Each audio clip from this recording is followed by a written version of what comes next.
We are back at it. Our next hour, we're going to go through cell pathology, guised as the biology of cancer. On NPLEX, remember, our pathology questions are pathophysiology. And so that includes like basic understanding of cell pathology, like how cells get dysfunctional. And so they can ask you about these questions like metaplasia, dysplasia, reasons why cells can't undergo or can undergo apoptosis. All of these different terms that we're going to look at. And really, cancer is the best case study because we can see all these things go wrong in cancer in these cellular control steps. And so we're going to look through them together. I liken this to when you take your second boards and they ask you questions on pharmacokinetics. And so it's not about a specific drug, sometimes it's like about in general pharmacology. And you're like, well, I'm not in a pharmacology school. But that is part of what they can test you on the exam. Same here for pathology, the pathophysiology of cell. So I have some like review and discussion questions throughout. This is really to help focus your study. So if you're trying to figure out like what should I really understand or know from cell path or from the cancer, cell cancer, these like review questions, the discussion questions, these are great study points you could go through in the next week because I recognize this is often something that we don't focus on when prepping for the NPLEX. So first, and there are like tumors and kind of nasty things throughout the slide set. So if you're feeling a little squeamish, I'll try to trigger warning you if I can, but I won't always remember. So in general, the nomenclature of cancer. So plasia is the formation or growth. Therefore, neoplasia is new growth. Neo meaning new. Neoplasm or tumor is a mass that's resulting from neoplasia, the mass being oma. And then a benign neoplasm means it's non-cancerous. So you'll hear these terms used throughout. I'm not going to redefine them, but just so you have the definitions. So your malignant neoplasm, cancerous tumor, the common ones that we see is sarcoma, carcinoma, and adenocarcinoma. Sarcoma is a malignant neoplasm of connective tissue. So you could see a fibrosarcoma. Any sarcoma, you're dealing with connective tissue that has become malignant. So recognize when we have all these cancer questions, like each section of pathology has a question about different types of cancer. And oftentimes there's an adenocarcinoma listed, there's a carcinoma listed, there's a sarcoma listed. This is just telling you the cell type that's gone abnormal. That's essentially your tumor type. And so that can be really helpful in understanding like what's going on, what type of tissue has become dysplastic or metaplastic. Carcinoma is epithelial in origin. So you can have your basal cell carcinoma, your squamous cell carcinoma. This is your epithelial layers of tissue. They tend to line things, right? So carcinomas are when those become cancerous. And adenocarcinoma is your glands, your glandular epithelial origin. So you can have adenocarcinoma of the colon, you can have adenocarcinoma anywhere, but it is glandular in nature. So really these words are just telling you the type of tissue that's become cancerous. Then depending on the location of the cancer, that will tell you the actual organ that's being affected. And then sometimes they'll have even more specifics to tell you, is it a specific type of connective tissue or a specific type of epithelial cell or gland cell? And so that's how you can get to your cancer names. You remember these three, you can often get through a lot of cancer questions without really knowing anything about the specific location of the pathology. Metastasis of any cancer is the spread of the tumor to a distant site, typically via blood, although it could be via lymph, could be via venous, could be via even interstitial tissue or interstitial fluid. But typically when we hear about spread, the metastasis, we're thinking of lymph and blood. Okay. So benign neoplasms, these are cells histologically that are well differentiated. What does that mean? They have a clear region surrounding them or separating them. They don't have these wavy lines, right? There's clear, distinct separation between these cells. The tumor is often well contained. It often has a fibrous capsule of sorts. Typically, you can remove it pretty easily. They're not going to metastasize, but some benign tumors can still be fatal, especially depending on what they're growing against or pressing on, right? And this can come up sometimes in brain lesions, right? You could have a benign microadenoma, but if it's pushing or compressing a certain structure of the brain, it could still cause pathology. And so that's where you could see benign neoplasms really being worked into a path question on this test. And this is showing you just the lipoma, which is a benign tumor of adipose cells. So how can these tumors sometimes progress to malignancy? We can see cell type here, normal, hyperplastic, dysplastic, and cancer. So in hyperplasia, cells are just increasing in division. They're increasing in the amount that they're dividing, but they still look normal in hyperplasia. So the cells, while dividing at a more rapid rate, look normal. We can see hyperplasia occurring in tissue states that are completely regular, right? You can have a hyperplastic cell or hyperplastic tissue that is not pathologic, right? It's just needing to grow at a faster rate for a certain period of time. If held within a normal feedback mechanism, could be completely normal and not cause further pathology. But if that feedback mechanism maybe breaks down, then that could lead to dysplasia, where you can see hyperplastic cells, so increased cell growth with now disordered growth. You'll see characteristics of malignancy here, but you will not see any local invasion to other tissues. So you can see with this cell type in dysplastic cells, you can see that there's still a clearly demarcated line between the cells that are growing quickly and kind of looking funky and normal tissue. And then lastly, cancer, you now have the invasion of the cells into other tissue. And so that's when you kind of move into that cancerous or that metaplastic state. Okay. So what are some characteristics of our malignant neoplasms that we should know about? A lot of your malignant neoplasms, you're going to see anaplasia and pleomorphism. Anaplasia is just loss of differentiation. So cells of many benign tumors are well differentiated, like I mentioned, clearly defined cell walls or cell membranes, cell compartments. You're not seeing cells that kind of look like they're merging together in clumps. But malignant tumors, you'll see less differentiation or a full loss. The more or the less differentiated the cells are, the more malignant behavior they exhibit because they have less control over their processes. You'll also see a variation in cell size and cell shape, which is the pleomorphism. Typically, your benign tissue, regular cell sizes and shape. Malignant tumors, the cells will be all kinds of funky sizes, including where you'll see these giant cells, right? Tumor giant cells that could have multiple nuclei. They could have really big amounts of cytoplasm. They could have tons of mitochondria because they're dividing at such a fast rate. They're utilizing a lot of carbohydrate stores and a lot of your metabolism to do so. When we look at nuclei, we can also see abnormal nuclear morphology, so large or irregular nuclei, and hyperchromatic nuclei, so nuclei that stains darker. Also, mitosis will be obviously for dividing at a rapid rate that's unregulated. Mitosis is going to not necessarily look as it should. It's not going to have its typical processes. You could see multiple cells then undergoing mitosis at once, and even abnormal mitotic figures. This is a multipolar metaphase. You can see that instead of having one line, we have this like additional line here. It looks like a Y, or abnormal chromosomal separation here. So we see one looks like this and the other looks like this when the cell is undergoing cytokinesis. So inappropriate or inadequate mitosis. You'll also see loss of polarity and necrosis. So loss of polarity essentially means when we're looking at tissues or cells, we'll often have one cell side that maybe will have a certain function and another cell side that will often have some type of like adherence function or basement membrane. We call this apical basal polarity. Apical is typically the part of the cell that's communicating with stuff, sometimes communicating with a lumen. We can think about it as the cells of the small intestine, right? Those cells, the brush border enzyme portion, that apical portion is going to have microtubules that are going to extend out, and then they're going to have increased surface area, and they're going to have all those good enzymes. And then their basal layer is going to be really adhering them to the basement membrane so that they're able then to pass things through the cell, exit out, and move into circulation. In cancer or in malignancy, we'll see that this polarity, we see this detachment essentially take place. So they're detaching from the basement membrane and they're actually moving.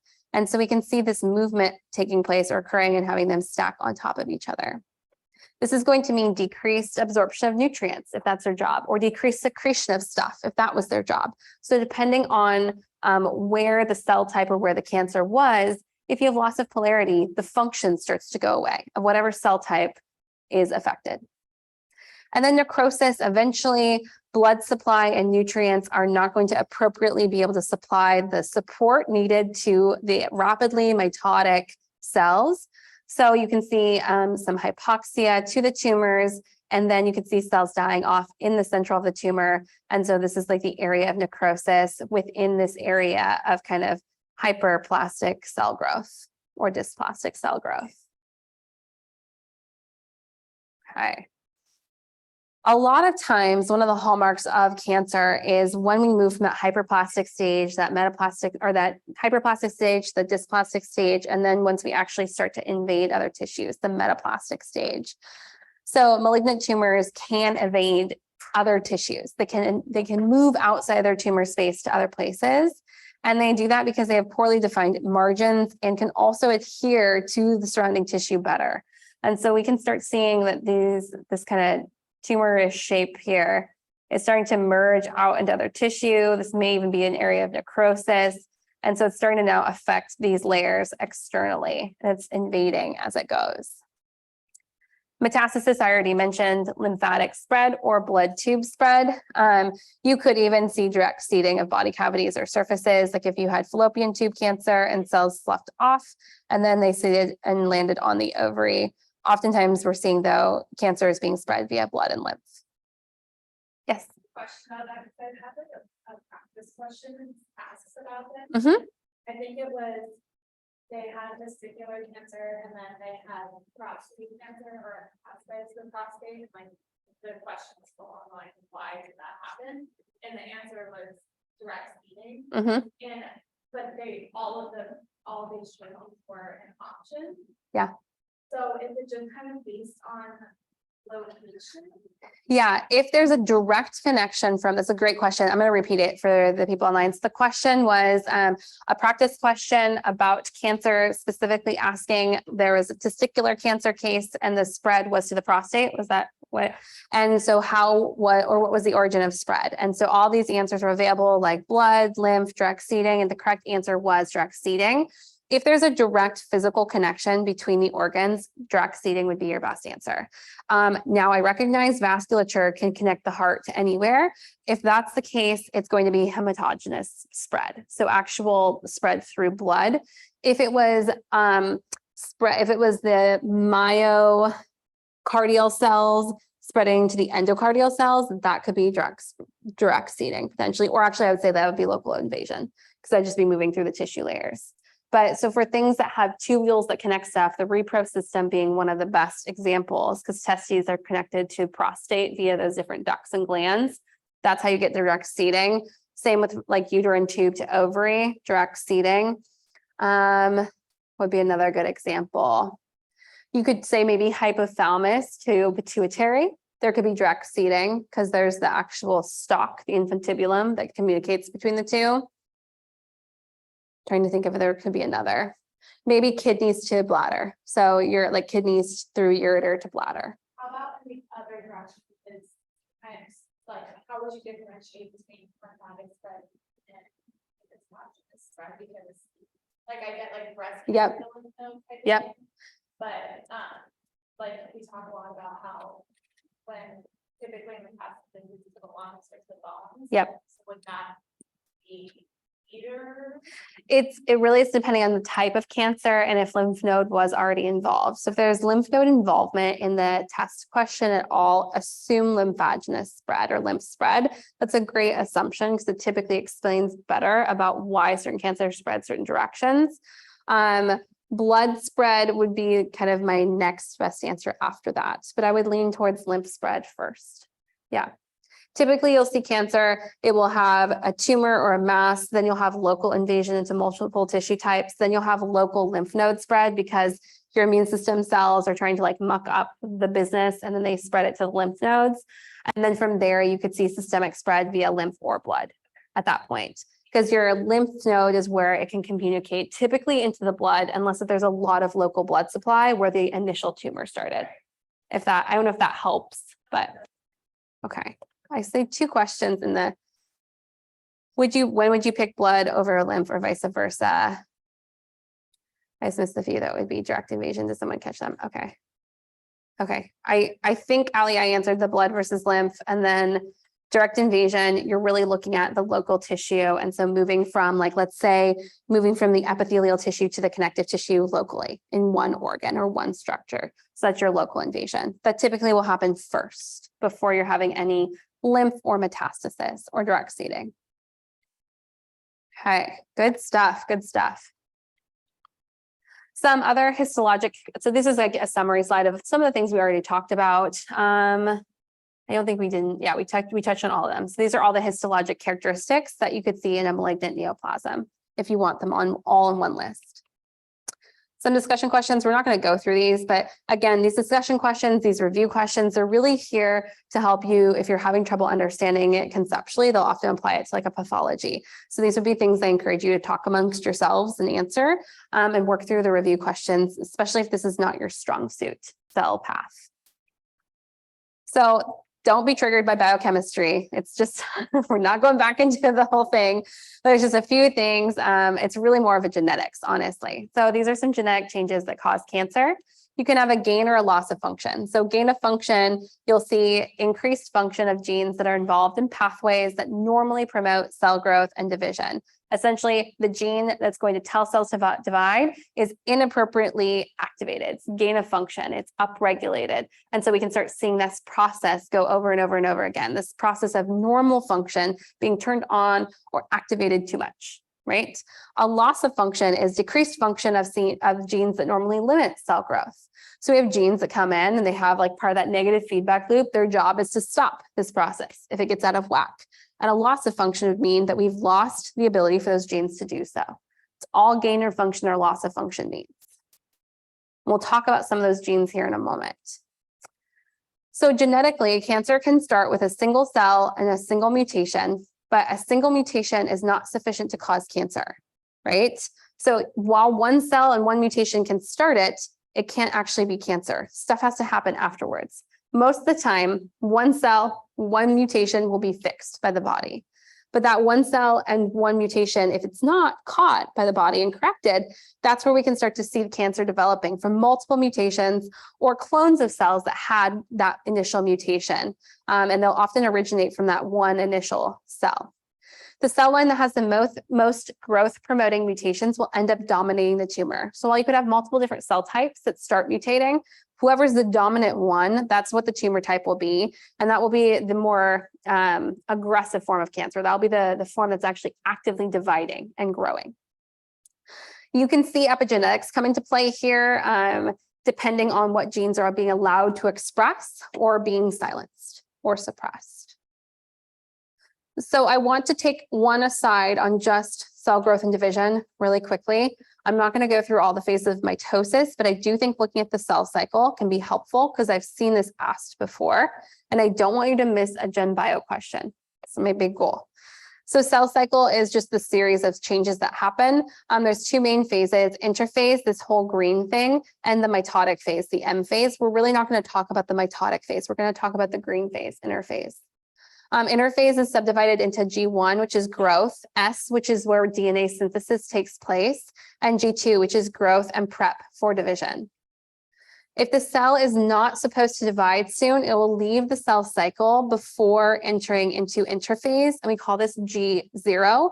This is a state of quiescence. It's a state of suspended reality, right? It is where the cell is not actively dividing or preparing to divide. This is also a great checkpoint. If a cell has something wrong with it, they'll often be shunted over into G0. So either it can be corrected or targeted for cell death. So that is a checkpoint that we have in our body.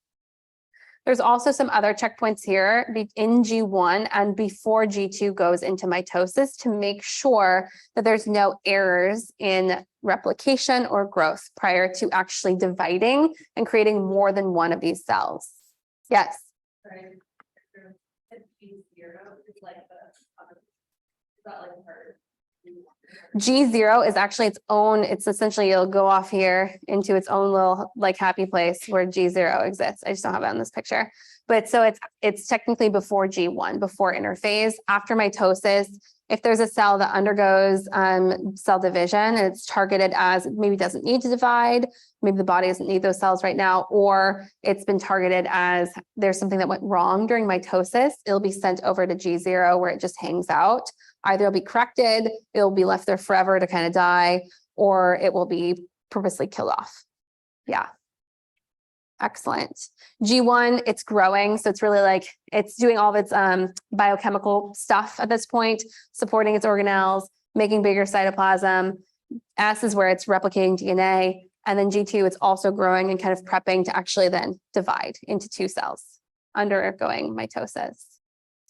So these other checkpoints besides G0 are, again, where the cell cycle can be stopped. They can be stopped by external signals. If the conditions aren't favorable for cell division, maybe we don't have enough sugar or nutrients, maybe we don't have enough oxygen, or if there's DNA damage or issues with mitosis. G1 checkpoint, so the checkpoint in G1, that first phase, determines if conditions are favorable for replication. So it's really looking more at, is the environment a place that the cell has enough nutrients and enough support to replicate appropriately? G2 checkpoint ensures that chromosomes haven't been replicated inaccurately or that DNA isn't damaged. So the G2 checkpoint, if there were any genetic mutations, that's really the checkpoint where we should catch them and either correct them or get rid of the cell. The M checkpoint's not shown. It's known as the spindle checkpoint. It determines whether chromatids are correctly attached, so we don't get them like one pulling off and the other not. And there's lots of different regulators that make it more likely that the cell will move past each checkpoint phase. And there's other regulators that will make it less likely. So there are external factors, transcription, translation factors that can upregulate or promote or downregulate and decrease this process. One of them, the only one I would worry about is cyclins, cyclin-dependent kinases, CDKs. Cyclins bind CDKs, which activate them, and that complex will activate target proteins by phosphorylation. They'll put a phosphate group on a protein, and those proteins that are activated, phosphorylated, will move the cell cycle forward. So these would be the only two kind of controllers of the cell cycle process that I would care to know at this time.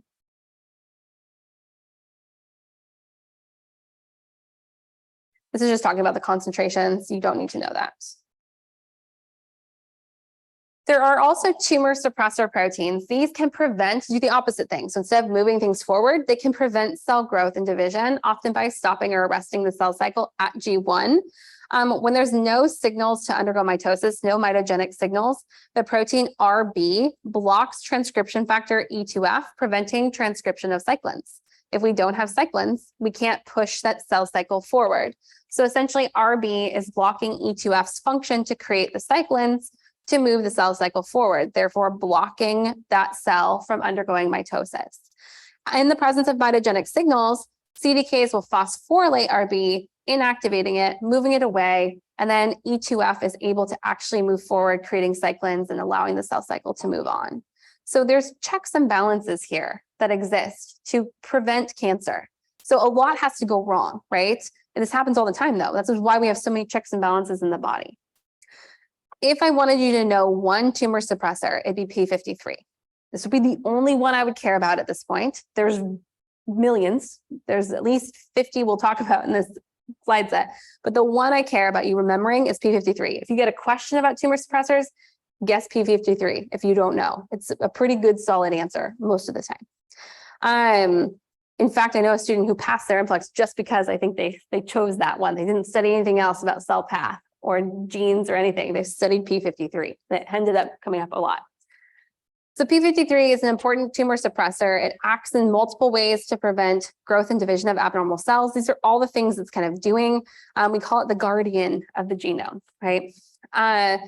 Now, these are some of the other factors that are also affecting this, right? All of these different acronyms, I have them listed all out here. So sure, if you want to learn all these now, great, but I would highly recommend not, okay? There's not enough time. Even if you had 9 months, it's not worth it, not worth your brain power. So really focus on P53 as your tumor suppressor gene, preventing growth and division of abnormal cells. And it does that by doing multiple things: apoptosis, arresting the cell cycle, repairing DNA, upregulating or downregulating oncogenes, supporting if there's anti-nutrient or hypoxic states, et cetera, et cetera. It does it all. It's really a good guardian. Again, all of those, don't learn them. Okay. So some other cellular and molecular hallmarks of cancer. We're going to look at 8. So these are the 8 things we're going to look at. These are cells that are cancerous, or tissues that are cancerous can have or have all of these characteristics at some point. The ability to grow without external growth signals, insensitivity to growth inhibitory signals. They're able to evade cell death. They could potentially have immortality. It's terrifying. They have altered cellular metabolisms. They can switch to aerobic glycolysis, so they can switch back and forth. They have sustained angiogenesis. Essentially, they make their own blood supply to grow their tumor. They have the ability to evade the immune system, and they have the ability to invade local tissues and metastasize. So we'll look at how they do some of these things. So the ability to grow without external growth signals is part of what we've been discussing already, right? They're able to essentially evade some of these arrest or stop signals in the cell cycle. We see this from really oncogenes. So proto-oncogenes are normal genes that promote normal cell growth, normal cell division. That's a proto-oncogene. An oncogene is a mutated form of that proto-oncogene, and it's going to promote cancer. So proto-oncogenes, normal, healthy. Oncogenes promote cancer, hence onco, right? Oncology. These genes could encode for growth factor receptors, or even downstream components of your cell replicating pathway. They're essentially going to allow for activation of things inappropriately to let themselves grow, even when normally negative feedback would stop them from growing or dividing.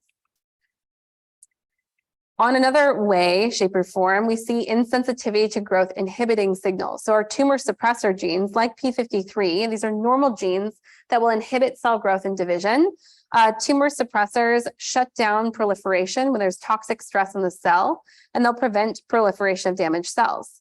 Tumor suppressors may also promote cell differentiation, causing cells to enter a kind of post-mitotic state that makes them less likely to replicate. If there are a loss of function mutation, right? Remember, loss of function means those cells or those genes are inactivated. The inhibition's lost, and you can have uncontrolled cell growth. So RB and P53 are the 2 that we think of the most, right? And we talked about P53 as the big protector, and then RB was that one that is typically blocking mitosis when we don't want things to undergo mitosis or cell growth or division. You could see also loss of contact inhibition. There's many, many, many others, but essentially it's due to a loss of function mutation. So again, P53, RB inactivation, and then ecahedrin. This is just loss of contact inhibition. So that's decreasing that apical basal layer. So decreasing the functionality of that cell or tissue type. Evasion of cell death. So programmed cell death is apoptosis. Our body uses it for many different purposes, and the immune system will do this actually in response to cells that are tumor cells. If they've recognized there's tumor type cells in the body, we can apoptose or program cell death or kill off those cells essentially. But tumor cells can be resistant to apoptosis or even regulated cell death. With apoptosis, the body can recognize something's wrong that can't be fixed, and it gets rid of it. Those signals can be from inside or outside the cell, and they'll initiate that process. And macrophages will digest the actual remnants, and then they'll potentially trigger an inflammatory response. Oftentimes, the tumor cells are able to evade this immune system response. They're not going to send out those cytokines or chemokines, so the immune system's not alerted that something's going wrong. That's dangerous. Cells at Work has a really great cancer episode where they have a cancer cell who's like hiding out in a building and eventually growing and growing bigger and bigger and bigger. And the immune system like can't ever find them. It's like white blood cells trying to find, they know something's wrong because this area is like devastated. There's no oxygen, there's no food, there's no nothing. It's like the city that they come to, but they can't find the source. So good. Cells at Work. I can't recommend it enough. It's like literally my favorite show to binge. Okay. So again, there's two pathways that you can undergo apoptosis. There's an extrinsic and intrinsic pathway, kind of like our clotting cascade, right? Extrinsic and intrinsic. The intrinsic or mitochondrial pathway is the one that's typically more affected in cancer cells because P53 is involved in stimulating that pathway. So if P53 is affected, if it's rendered ineffective via a loss of function mutation, then it's not going to be able to signal this intrinsic pathway. And so therefore the intrinsic mitochondrial pathway is decreased or diminished. We can see here, I think this is the intrinsic, yeah. DNA damage, these proteins here, releases stuff here, leads to proteolysis and apoptosis. Don't memorize these proteins unless if you are like going to study immunology. For now, just understand that it's P53, loss of function mutation affects intrinsic pathway. So then we get to immortality, right? If we have now lost the ability, it's gained its own ability to replicate without need of external signal. We've lost the control checkpoints, and we've now been able to, as a cell, cancer cell, evade apoptosis or programmed cell death. We could live forever, right? We're immortal. So cancer cells can look like and resemble stem cells. They have lack of differentiation often, and they can continually replicate as long as the resources are present.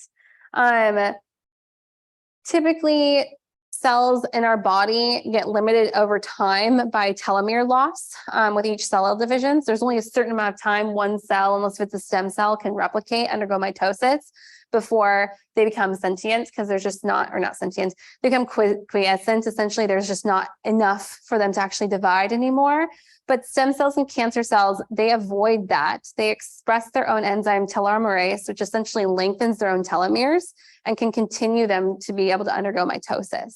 So they're really smart. They're able to like figure out how to evade all these processes, which is why cancer sucks. It's so hard to treat. So this is part of the immortality component. They also will have typically an altered cellular metabolism, so they'll be able to use whatever food source is available to them, oftentimes. Oxygen, our body uses oxygen as a reactive oxygen species, right? And so we can actually, some cell types can be destroyed by a reactive oxygen species, and ideally cells that are doing things inappropriately would be. But even in the presence of oxygen, cancer cells can actually then switch over and do glycolysis as their energy source, converting glucose to lactate. This is aerobic glycolysis or Warburg effect. So they're able to utilize oxygen, utilize some of these things that could be toxic to a cell, and actually use it for their own energy source. Very, very smart if you think about it from an evolutionary standpoint. All rapidly dividing cells use aerobic glycolysis, which converts pyruvate to lactate. So they're undergoing this process here and then going here. Aerobic glycolysis provides smaller amount of energy, but the cell can still use hydrocarbon backbone of glucose to make whatever they need. So they're still able to undergo that normal process. They're not running it through the TCA cycle, right? They're not going to pyruvate to acetyl-CoA. They're going down this pathway here. All right, great, great, great. Then they can also make their own blood supply. If a tumor cell gets too big, or tumor itself, multiple cells gets too large, inside can lack actual access to blood and nutrients. And so that's where angiogenesis comes in. They can actually sustain their own angiogenesis by secreting essentially certain angiogenesis factors from the tumor itself. It will secrete this, recruiting more blood vessels and blood supply. And that's how you can start seeing hematogenous spread, is once the tumor actually has its own blood supply and localized blood flow.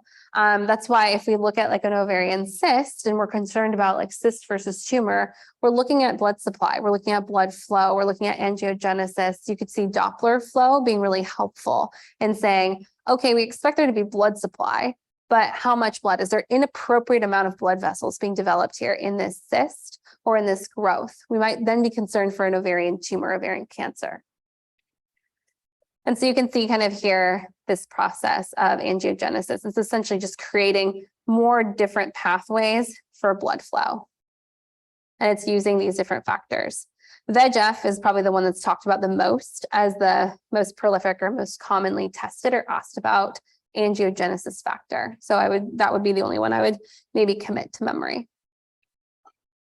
VEGF can be used in normal healthy function too to create new blood vessels. So if you had, let's say, a blockage in a blood vessel in the cardiovascular system, you could work around and create a new blood vessel via collateral supply by locally secreting VEGF. So it's not always pathologic. It really is to do angiogenesis, even in a normal physiologic sense. When it becomes pathologic is when it's from a tumor mass that's secreting these factors, right? Two more. The ability to evade the host immune response. We already talked about the ability to evade apoptosis, but malignant tumors can express tumor antigens that the immune system can recognize as foreign. The immune response starts, and then you can fight off those cells. That's oftentimes if you have symptoms from a cancer, then that would be probably because of your immune response to that cancer, or because of lack of nutrients or nutrition. But oftentimes, some symptoms that we experience, especially if you're getting, let's say, like night sweats, or you're getting low-grade fevers, some of the symptoms that we can see with like our lymphomas or leukemias, that could be due to local immune response that's coming and going. Your body's increasing heat because it recognized something's wrong, right? And then it's kind of like going back down because maybe it's not able to fight it off, or the immune response wasn't strong enough, or it couldn't find it in the body, especially if the tumor is kind of hiding out. But what can happen is sometimes these antigens, they may not be recognized or picked up by the immune system. And that could be potentially because they look too much like self. So oftentimes the antigens are overexpressed self-antigens, mutated self-antigens, or novel neoantigens. If they look too much like self tissue, if they are doing a good job at masquerading it as normal tissue, the immune system won't be able to identify them and pick them up. They also could grow selective growth of antigen negative variants, essentially where they have a loss or a reduced expression of those MHC molecules, right? Remember, MHC type 1s are present on pretty much all cells in the body. So if tumor cells recognize or learn how to produce cells that don't carry MHC, they will not be able to be identified by the immune system. And we also could see potential like immunosuppressive pathways being upregulated, so decreasing immune checkpoints. This is just showing an example of PD-L1, a protein binding to PDL, or PD-1 inhibiting T cell killing of a tumor. So this does have an MHC, but it essentially has an MHC. It also creates this like PD-1 protein that says, well, I know that you're recognizing me as abnormal, but I'm going to block your function with this binding process here. That would be an immunosuppressive pathway. You also could see, they don't have a great example here, but you also could see full loss of this MHC molecule. So there's no ability to bind. And lastly, the ability to move into local tissues as well as to metastasize. So local invasion can happen by movement of tumor cells from neighboring cells through the basement membrane. So remember, if we break that apical basal layer, then we're kind of pulling things off the basement membrane, we're decreasing that polarity. It means that it's more likely that that membrane could be breached, because there's less of a strong layer of cells protecting that layer, that basement membrane layer, protecting one type of tissue, like epithelial tissue, from another, like connective tissue, okay?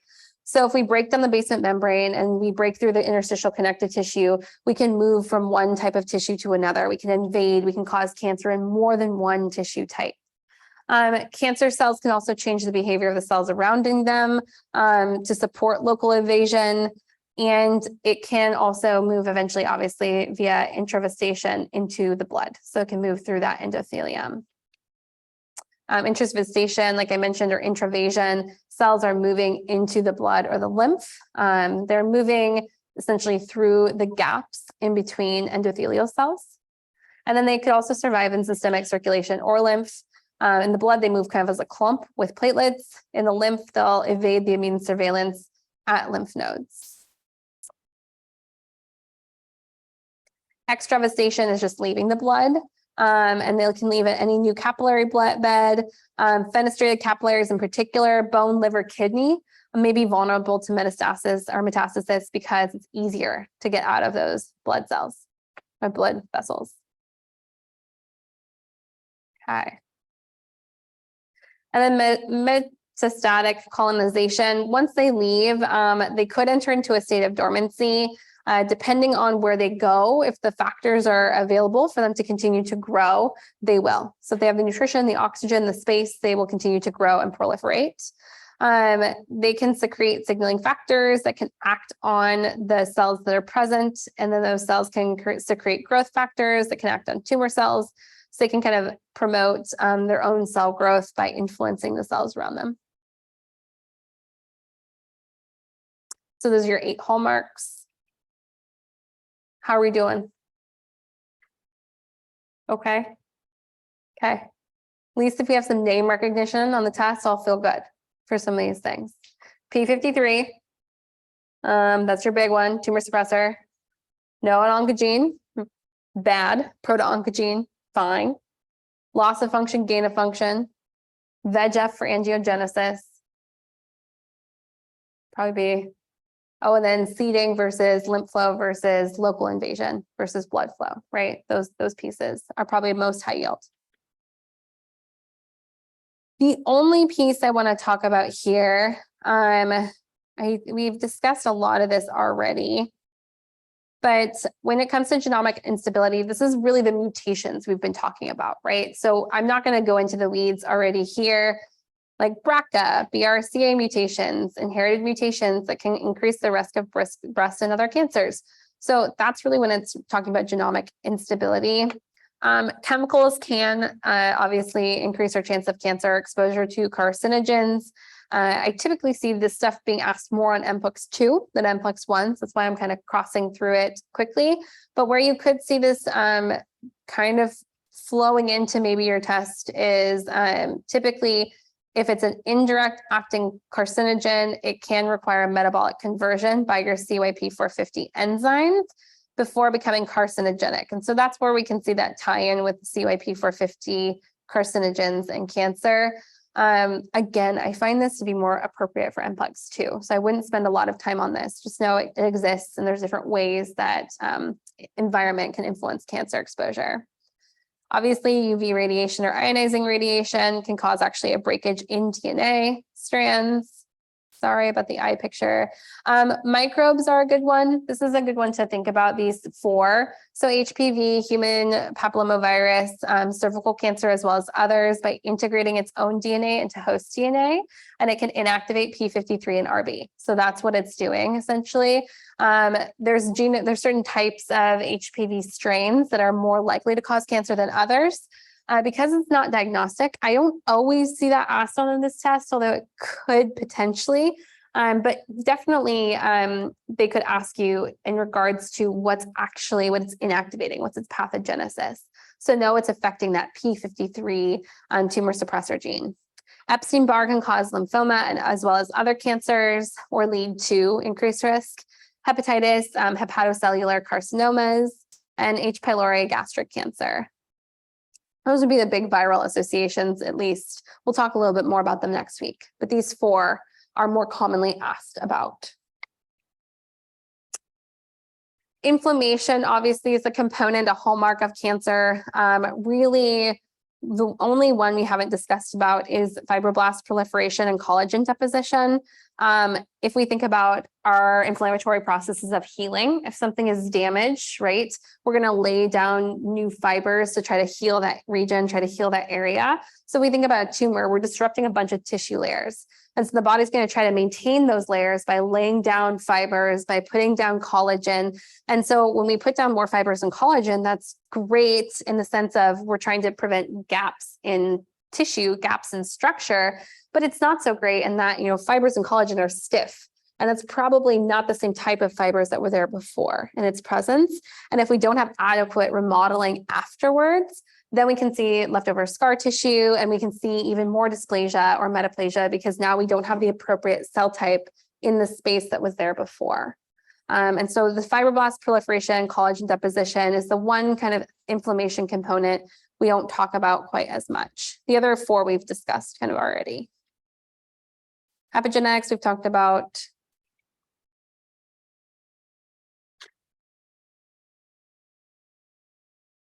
Yep, great, awesome. Go cancer, cell path. All right. Any questions about cell pathology, cancer of cells, things like that. Before we move on, we'll take a little break and then we'll move into path. Okay, take 10, then we're going to start off with, I think we'll go into cardiopathology first, and then we'll do gastro, and we'll end with a little bit of blood if we have time.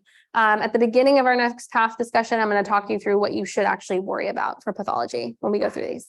All right, come back at 9:54. So we'll do, or 9:55, we'll take a true 10.